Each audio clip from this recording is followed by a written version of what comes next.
This is the Lone Crater YouTube. We hope this video helps. In this video, I will explain how to effectively study for your dental hygiene boards. First, let's outline a clear path to success.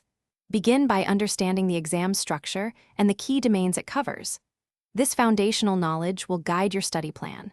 Next, gather your resources, including textbooks, notes, and reputable online platforms. A well-organized approach is crucial for mastering the vast amount of information. We'll explore how to break down complex subjects into manageable study sessions.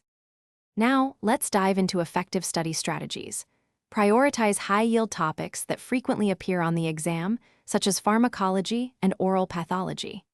Active recall is incredibly powerful. Test yourself regularly using flashcards or practice questions. Don't just passively read. Consider forming a study group with peers.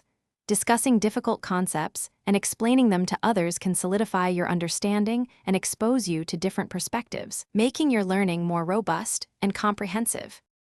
Practice is paramount for success. Take several full-length practice exams under timed conditions to familiarize yourself with the pace and pressure of the actual board. This helps build stamina and confidence. After each practice test, thoroughly review all your answers, especially the incorrect ones. Understanding why you made a mistake is more valuable than just knowing the right answer. Regularly revisit foundational sciences and clinical procedures to ensure your knowledge remains sharp and current. As exam day approaches, focus on your well-being. Prioritize adequate sleep and nutritious meals. A well-rested mind performs best. On the day of the exam, arrive early to avoid any last-minute rush and allow yourself time to settle in. Take deep breaths and stay calm. Trust in the hard work you've put in. Maintain a positive mindset throughout the test, tackling each question with confidence. You are prepared for this challenge.